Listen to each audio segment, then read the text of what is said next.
வணக்கம். நான் உங்கள் வழக்கறிஞர் நாராயணன். விளாத்திக்குளம் அதுதான் இப்போ ஹெட்லைன்ஸாக ஓடிக்கிட்டு இருக்க ஒரு டாப்பிக்காக இருக்குது. விளாத்திக்குளத்தில் நடந்த அந்த +2 மாணவியினுடைய படுகொலை, இதை எல்லா ஊடகங்கள் பேசிட்டாங்க. இதில் என்னுடைய ஒரு கருத்தை மக்களுக்கு புரிய வைக்கலாம், சொல்லி ஒரு அவேர்னஸ் க்ரியேட் பண்ணலான்றதுக்காக தான் இந்த ஒரு காணொலியை நாங்கள் போடுறோம். மிகுந்த மன வருத்தத்தோடு தான் இந்த காணொலி போட வேண்டியிருக்கு. ஏன்னா ஒரு பெண்களுக்கு ஒரு பாதுகாப்புங்கிறது இல்லாமலே போயிட்டுருக்க ஒரு சூழ்நிலையில் ஒரு +2 மாணவி ஒரு இயற்கை உபாதை கழிப்பதற்காக போன ஒரு மாணவிக்கு இந்த மாதிரி ஒரு பாலியல் தொல்லை கொடுத்து கொலை பண்ணி போட்டிருக்காங்கனாக்கா, அந்த மாதிரி ஒரு அரக்கன்களை என்ன பண்ணலாங்கிறது மக்கள் தான் அதை இது பண்ணணும். ஏன்னா நம்ம ஒரு அட்வொகேட்டாக இருந்தால் நம்ம நிறைய பேச முடியல. இது பண்ணலாம், போக்சோ சட்டத்தில் போடலாம், இது பண்ணலாம், அது பண்ணலான்னு இருந்தால் கூட இம்மிடியேட்டாக ஒரு ஆக்ஷனும் எடுக்க முடியல. பார்த்தீங்களா, அதுதான் நமக்கு ரொம்ப வருத்தமாக இருக்குது. இந்த மாதிரி இருக்கிற அரக்கன்களை ஏற்கனவே போலீஸ் இப்போ பிடிச்சிட்டாங்க. போலீஸுன்னு நம்ம குறை சொல்ல முடியாது, அரசாங்கத்தையும் நம்ம குறை சொல்ல முடியாது. ஒவ்வொருத்தர் பின்னாடியே அரசாங்கம் போயிட்டுருக்க முடியாது. அதுக்காக தான் ஒரு காவல்துறை இருக்குது. காவல்துறை தான் மக்களை காக்கணும். அந்த பர்டிகுலர் பர்சன் ஆல்ரெடி ஒரு க்ரைமில் கமிட் ஆகி ஜாமீனில் வெளியில் கையெழுத்து போடுகின்ற ஒரு ஆளாக இருக்கின்ற போது அவனை கண்காணிச்சு இருக்கணும். அதை மிஸ் பண்ணதாக தான் இந்த சம்பவம் சொல்லுது. அந்த மாதிரி ஆளுங்களை இப்போ எலெக்ஷன் டைம் இருக்கும்போது இந்த மாதிரி கிரிமினல் வெளியிலே சுற்றிட்டு இருக்கக்கூடாது. அவங்களெலாம் தூக்கி உள்ளே போட்டுட்டா எலெக்ஷனுக்கு யூஸ்வலாகவே ஒரு ரவுடிஸை உள்ளே போடுவாங்க. இந்த மாதிரி ஒரு பாலியல் குற்றவாளி வெளியில் சுற்றுறது ஏற்றுக்கொள்ள முடியாத ஒன்றாக தான் இருக்குது. பட் சட்டங்கள் சில அதனுடைய கடமையை செய்யும்ன்ற மாதிரி நம்ம எடுத்துக்கலாம்.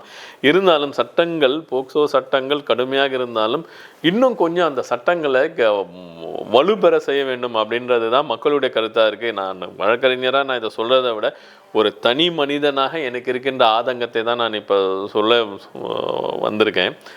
இந்த வழக்கறிஞராக இருந்து சொல்கிறது சட்டம் இதை செய்யும், அதை செய்யும், அவங்களுக்கு தண்டனை கிடைக்க போகுதுன்றதை விட இந்த மாதிரி இருக்கும்போது சட்டம் இன்னும் கடுப்பாய் இந்த மாதிரி தான் உடனே அதை கட் பண்ணி போடு, இது பண்ணு. துபாயில் இருக்குல்ல, இங்கே இருக்குல்ல, அதர் கண்ட்ரியில் இந்த சட்டங்கள்லாம் எப்படி இருக்குது, ஏன் பயப்படுறான்? ஏன் உங்களுக்கு அரப் கண்ட்ரீஸ்லலாம் இந்த மாதிரி பாலியல் வன்கொடுமை செய்யறதுக்கு பயப்படுறான்? உடனே தண்டனை, கையை எடுப்பான், காலை எடுப்பான், கழுத்தை எடுப்பான், உயிரை எடுப்பான்.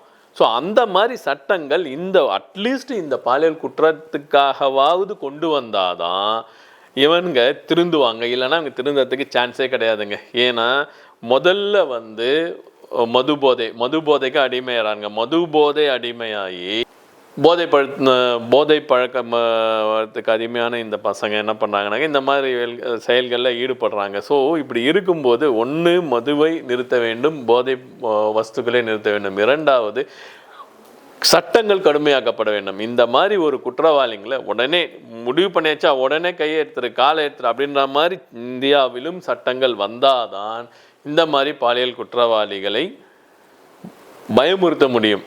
இது என்னுடைய பர்சனல் கருத்துங்க. எனக்கு எப்படி சொசைட்டியில் நான் சொல்கிறது எப்படி எடுத்துக்கிறீங்கன்னு தெரியாது. அட்வொகேட்டாக நான் சொல்லலை. அட்வொகேட்டாக இருக்கும்போது அதுக்கான சில வழிமுறைகளை ஃபாலோ பண்ண தான் வேண்டியிருக்கு.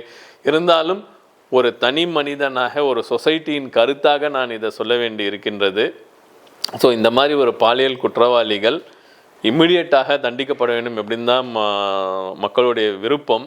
ஸோ இந்த மாதிரி குற்றங்கள் நம்ம ஒரு வாட்டி சொல்லிட்டு இருக்கோம், இன்னொரு வாட்டி நடக்கக்கூடாது. ஆனால் நடந்துக்கிட்டு தான் இருக்குது. அட்லீஸ்ட் இதையோ ஒரு கடைசியாக வைத்து இன்னும் அந்த கண்காணிப்பெல்லாம் காவல்துறையினர் தீவிரப்படுத்திங்கனாங்கனாக்கா இந்த மாதிரி ஒரு குற்ற செயல்கள், எஸ்பெஷலி இந்த பழைய குற்றவாளிகள் மிகுந்த கண்காணிப்பு வட்டாரத்துக்குள் கொண்டு வந்தாங்கனாக்கா இந்த மாதிரி நிகழ்ச்சிகள் நிகழாது அப்படி என்று நம்புவோம் என்று கூறி இந்த காணொலி முடிக்கின்றேன். நன்றி, வணக்கம்.